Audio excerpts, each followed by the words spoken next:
Eu, com 4 anos de idade, presenciava minha mãe na cozinha de nossa sala preparando aulas e cartazes de alfabetização.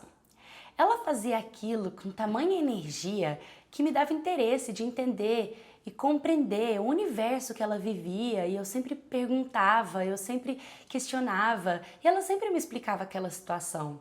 E com o tempo eu comecei até a opinar nas aulas, no que ela fazia, em como ela fazia, e sinceramente, para mim, aquela era uma das profissões mais belas que alguém poderia escolher exercer. Até que um dia minha mãe estava preparando uma aula, eu tinha ali uns 6, 7 anos de idade. E era da família do CR, CRA, CRE, CRI, CRO, CRU. E eu perguntei para minha mãe como ela daria essa aula. E ela me explicou que seria bem calmamente, ela observaria a boquinha das crianças nas pronúncias e pediria para as crianças encontrarem palavras do seu cotidiano que tivessem, né, o CR. E eu falei para ela, sugeri, por que ela não cantasse uma musiquinha que tivesse as palavras em questão, né? E depois pedisse para as crianças entenderem o que era o CR, a família do CR. Minha mãe olhou para mim naquele determinado momento, eu pensei que eu tinha falado alguma coisa de errado e ali eu vi os olhos de orgulho da minha mãe. E ela me disse que essa metodologia que eu tinha sugerido se chamava sala de aula invertida. É quando primeiro a gente traz o contexto e depois a gente traz a parte teórica. E eu achei aquilo sensacional. E a partir dali, eu comecei a aplicar a sala de aula invertida em quase todas as matérias que eu estudava. E detalhe, eu sempre gostei de estudar em todas as matérias possíveis. A partir dali, era o seguinte, eu estudava das 7h20 até meio-dia e 20. E quando eu chegava em casa, eu tinha a obrigação de cumprir as minhas tarefas domésticas e eu só estava livre das tarefas domésticas se eu estivesse estudando, se eu tivesse obrigações de estudo. Então, para eu me livrar das tarefas domésticas, eu sempre chegava em casa falando, hoje eu tenho a tarde inteira de estudo, e eu enfiava a minha cara nos livros, e eram de todas as matérias, e por mais que eu nem tivesse tanta tarefa assim, eu começava a ler os outros livros de todas as matérias, a estudar tudo que eu tinha para estudar e me adiantava praticamente em tudo da escola para eu não cumprir com as minhas obrigações estabelecidas em casa. Por mais que eu estivesse infringindo uma regra dos meus pais, era por uma causa nobre. Então, eu comecei a me ver ali no meu segundo ano, né? No ano seguinte, nós mudamos para o interior de São Paulo e a minha mãe não deu aula, ela decidiu ficar por conta de nós. E a partir dali, eu não tive mais contato com a alfabetização dentro da minha casa, apenas na escola. Certa vez, no meu segundo ano, com 8 anos de idade, eu cheguei numa escola, entrei para uma escola estadual incrível, com ensino impecável, onde eu tinha uma professora maravilhosa. Eu gostava da forma que ela falava, ela era inteligente, ela era incrível, porém, ela era um pouco brava e rígida. E como dentro da minha casa, a partir dessa idade, eu tinha algumas obrigações domésticas, eu acabava trocando essas obrigações, porque eu ia às 7 horas e chegava meio-dia e 20 e tinha minhas obrigações domésticas para cumprir. Só podia me livrar dessas obrigações se eu tivesse estudos. Então eu já chegava da escola e falava, eu tenho que estudar a tarde inteira. Embora eu não tivesse tantas tarefas assim, eu acabava lendo vários livros de várias matérias, eu acabava adiantando as matérias do ano inteiro, eu acabava fazendo vários exercícios para encher a lacuna, né, do meu tempo disponível para eu não ter que cumprir com as minhas obrigações estabelecidas em casa. Embora eu estivesse infringindo a regra dos meus pais, imposta pelos meus pais, era uma causa nobre, né? Porque os meus estudos eram o meu futuro. Então estava tudo bem. O problema é que dentro da sala de aula eu me via muito imperativa, comunicativa e desatenta ali com a aula, porque muito do que a professora falava eu já tinha me adiantado, então eu já sabia. E como eu passava a tarde inteira estudando, na escola era o único lugar que eu tinha para me comunicar, para fazer amizades, para rir, para brincar, para ter o meu momento divertido e criança. E a professora sempre chamava minha atenção. E muitas das vezes eu via lacunas que poderiam ser preenchidas na metodologia dela e muitas vezes eu até acrescentava algumas coisas. E claro, na maioria das vezes ela preenchia tudo aquilo que eu estudava na minha casa, ela me complementava, né? Até que um dia eu estava conversando muito e a professora me disse: olha, a próxima vez que você fazer isso de me atrapalhar a aula, atrapalhar a turma, atrapalhar os seus amigos, eu vou te dar o giz e você vai vir aqui na frente da aula. E os meus olhos brilhavam, eles brilhavam, e eu falava: meu, essa é a oportunidade perfeita de eu ser professora, sabe? E aquilo pra mim foi incrível. Então, não demorei muito pra causar essa situação. E a professora disse: toma, vai lá e resolve a questão. Eu fui e tornou um silêncio na sala de aula, todo mundo me olhando e um frio na barriga me tomou e uma vergonha também me tomou. E claro, todos os meus amigos segurando para rirem e esperando a oportunidade perfeita de eu errar para eles poderem me vaiar. E ali eu comecei a solucionar os exercícios. Só que eu ia explicando da forma que eu acreditava que a turma entenderia melhor. Como eu via essa lacuna que precisava ser preenchida da professora, que eu falava, se ela ensinasse assim, os alunos iam entender, a turma ia interagir mais, a turma ia se interessar mais, mas eu não podia dar aula para a professora, eu aproveitei a oportunidade perfeita de eu usar a minha metodologia, que eu acreditava, para ensinar. E eu me vi com os alunos falando, nossa, que fácil! Uau! Que legal! E começaram a aprender. E de repente eu estava ali com a turma inteira acompanhando o processo para mim. Detalhe, era decomposição numérica o que eu estava ensinando. E eu me vi ali com 4 anos de idade, a minha mãe fazendo os exercícios para alfabetizar as crianças, para ensinar as crianças.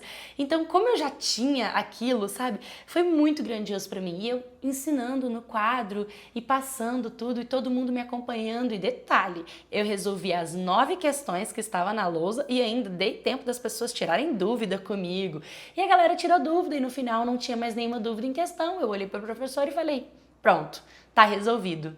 E naquele momento a professora pegou o X, olhou para mim e falou, olha, se no meio há tanta desatenção não existe um dom de professora em você. E ela falar aquilo para mim preencheu o meu ser de um jeito muito incrível, porque eu admirava ela muito. E a partir dali eu decidi que eu iria crescer e me tornar professora de matemática.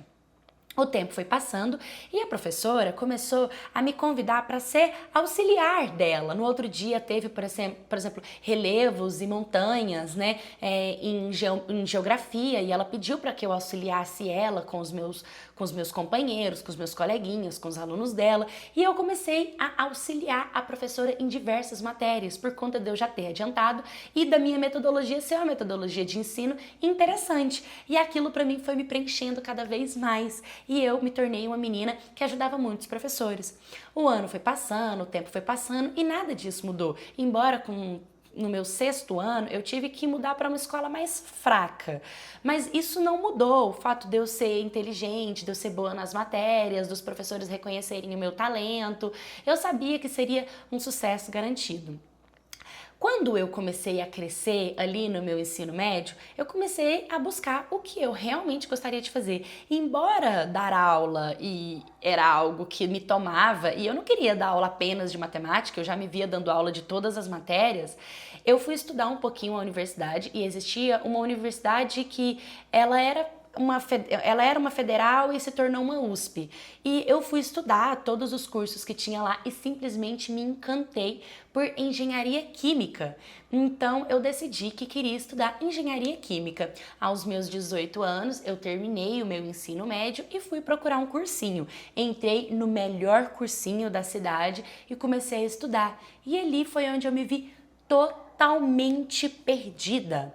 90% da sala de aula prestava atenção, entendia o que o professor estava falando, e quando ele dizia, alguém precisa que eu repita o contexto aqui passado, todo mundo falava que não, e eu sem entender nada da matéria, eu não tinha entendido. Então, de uma menina que passou a infância inteira auxiliando alunos, auxiliando a professora, sendo vista como a mais inteligente, tá ali, tendo aquilo com tanta facilidade, estava totalmente perdida no meu cursinho e veio o vestibular, onde eu não fui aprovada. E aquilo foi muito triste para mim. Mas eu não desisti, me pus a voltar a estudar. No ano seguinte fiz cursinho novamente, continuei estudando meu cursinho, mas dessa vez eu fiz cursinho com a galera que queria fazer medicina. E mais uma vez eu me via perdida, não conseguia absorver, não conseguia entender, aquilo não fazia sentido para mim. Eu estudava, o ano passou, se findou o ano, chegou o vestibular, eu fiz a prova e mais uma vez eu fui reprovada. E o mais duro para mim, o mais difícil para mim, era ouvir as pessoas, porque as pessoas falavam: o que aconteceu com aquela garota tão inteligente? Mas aonde que tá aquela menina que dava aula? Onde que tá aquela pessoa tão esperta na sala de aula, que tirava nota boa, que era auxiliar dos professores? O que mais me machucou foi um dia que minha mãe me disse que eu tinha sido derrotada.